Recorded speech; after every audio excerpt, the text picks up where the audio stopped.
Oi, gente, meu nome é Christian Dunker, eu sou psicanalista, professor do Instituto de Psicologia da USP e eu tenho um canal no YouTube, o Christian Dunker, onde eu respondo perguntas sobre psicanálise, sobre filosofia, sobre psicopatologia, cinema, política. Então, convido vocês a se inscrever no meu canal e a assistir o conteúdo dele aqui no 247, o querido 247, que está nesse projeto tão importante de compartilhamento de saber e de abertura de mundos. Obrigado.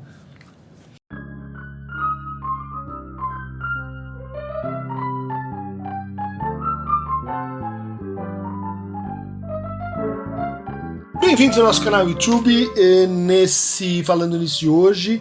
E uma pergunta da minha querida aluna, ex-aluna, Luciana de Jorge, sobre os efeitos psíquicos da tortura.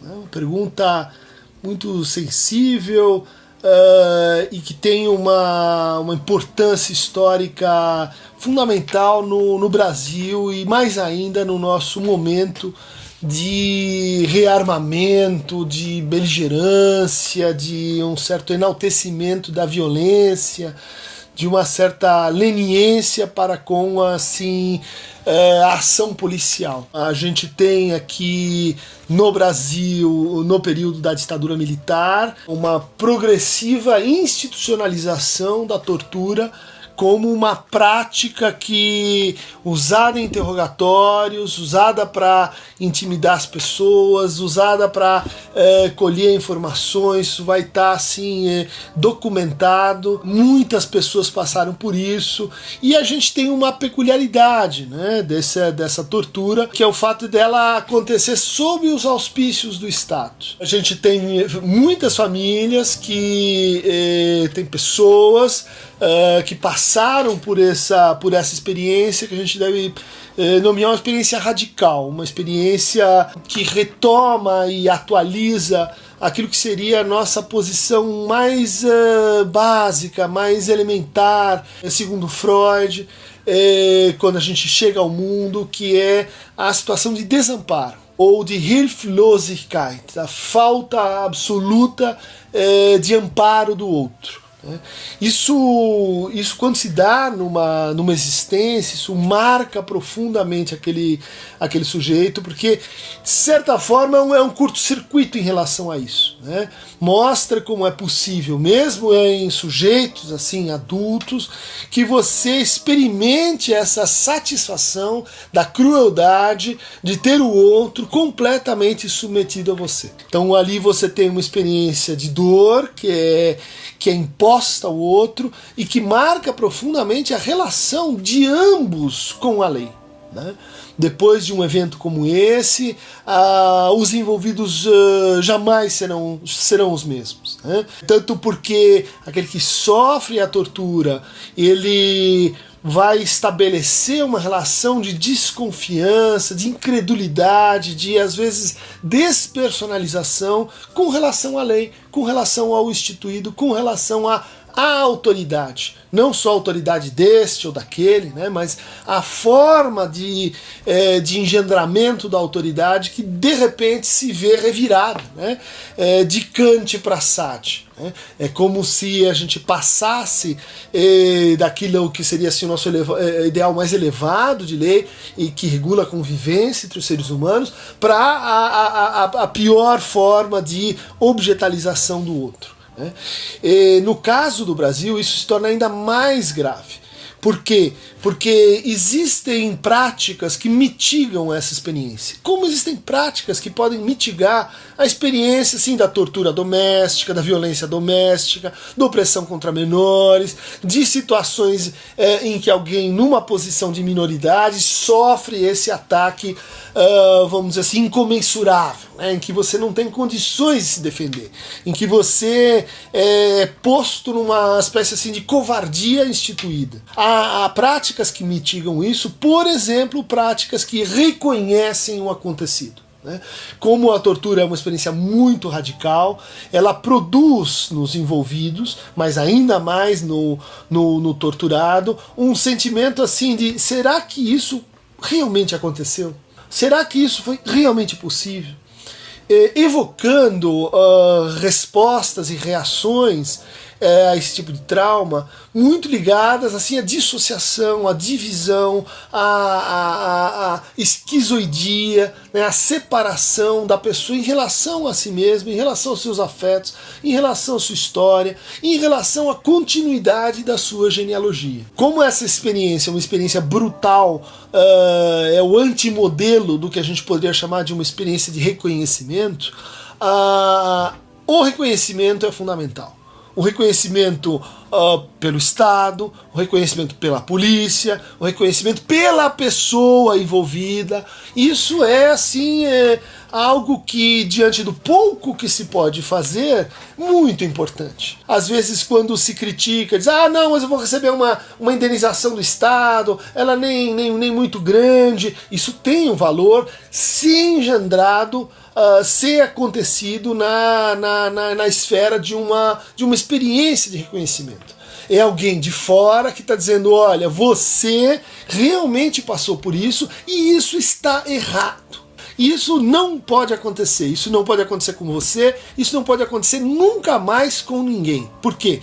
Porque a tortura, ela convoca essa experiência assim de universalização. Não se trata apenas de uma violência, não se trata apenas de uma infração à regra, ou uma transgressão, ou uma agressividade, mas de uma violação àquilo que nos constitui como universais. Né? Como universal, vamos dizer assim, da experiência humana. Então, a gente pode dizer, a tortura é um crime contra a pessoa, mas ela é um crime contra todos nós, porque é uma espécie assim de modelo do contrário da lei. Do contrário da lei em qualquer cultura, o contrário da lei em qualquer época, o contrário da lei em qualquer contingência humana. Por isso, por exemplo, quando no contexto da guerra do Iraque a gente vê aparecer pelas mãos dos falcões americanos, pelas mãos dos ideólogos americanos, essa ideia de que sob certas condições, por que não torturar? Né? Sob certas condições em que tem muitas pessoas em risco, em que, por exemplo, a gente está vivendo um estado de terror, por que mesmo que a tortura seria então uma prática tão proibida assim? Isso chegou a entrar em pauta. Né?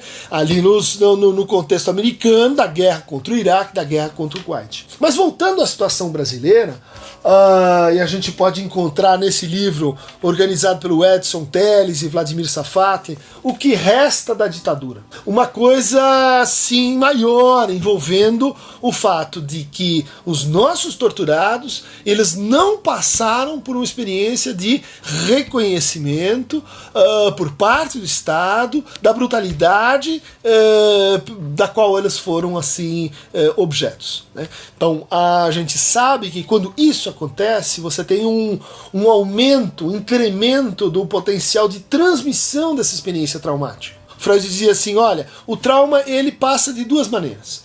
Ele passa de uma maneira mais florida, que é sonhos e pesadelos que se repetem sempre da mesma maneira. Ele passa com angústias que te assediam repentinamente. Ele passa com memórias ligadas a certos significantes que adquirem uma potência assim fóbica, ou de provocar angústia na gente. Ele passa na compulsão assim a repetir, a voltar a certos lugares, a refazer certas coisas, mas esse é o lado, de certa forma, mais visível dos efeitos do trauma, especificamente do trauma ligado à tortura. Mas há uma outra parte, uma parte que o Freud estudou em Moisés e a religião monoteísta, que é a parte em que o trauma e a tortura se transmitem silenciosamente. Se transmite em um distanciamento, em uma impossibilidade de imobilizar certos afetos, se transmite na repetição assim inesperada de certas formas de violência exagerada na sequência da história, né? No continuar da história. A gente pode usar esse entendimento para falar, por exemplo, de por que a polícia brasileira é tão violenta.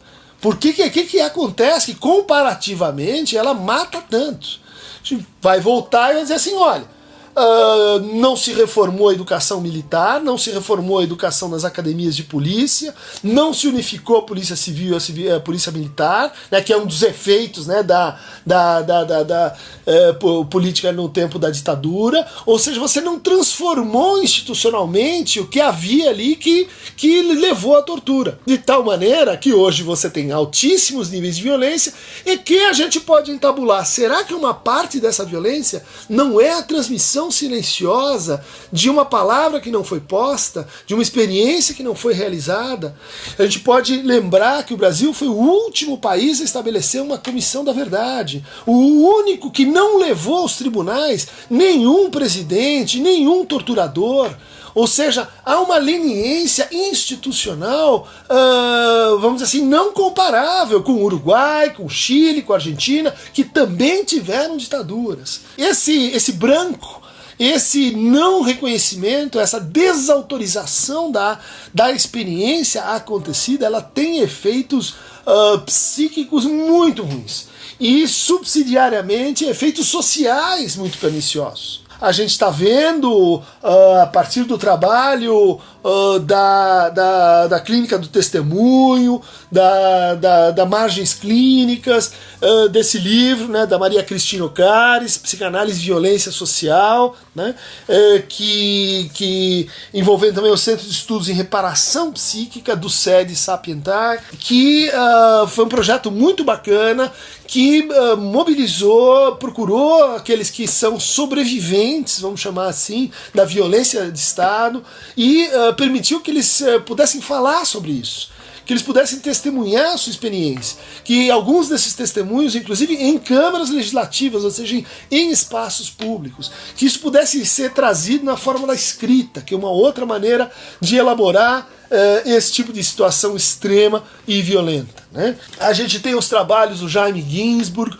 sobre violência e literatura, que vão analisar pormenorizadamente como o Brasil é um país mais violento do que ele precisava ser, porque, de certa forma, há uma dívida não paga com relação aos nossos torturados.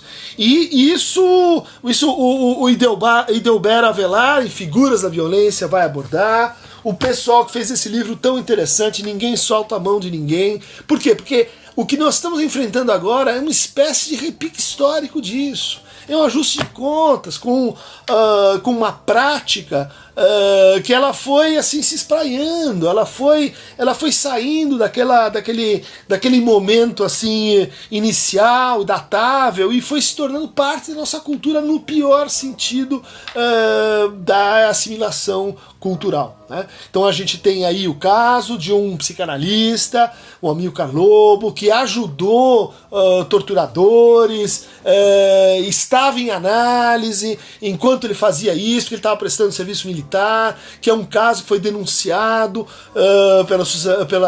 pela Marie Langer para a Sociedade Internacional de Psicanálise, e que se tornou então para nós na psicanálise um marco dessa questão de que assim a gente precisa aumentar o nível de reflexão ética, a gente precisa aumentar o nível de consciência histórica, a gente precisa nos colocar diante dos nossos traumas e das nossas torturas históricas nesse país, porque esse é o único jeito de impedir a continuidade exagerada, né, desse trauma na forma de novos sintomas. Quem quiser receber mais fragmentos sobre a iniquidade humana, sobre até onde a gente pode se perguntar com Primo Levi o que é isto um homem, até onde a gente pode se perguntar sobre a eticidade das práticas humanas e suas consequências psíquicas, clique aqui no Aqueironta Movebo. Por hoje é só.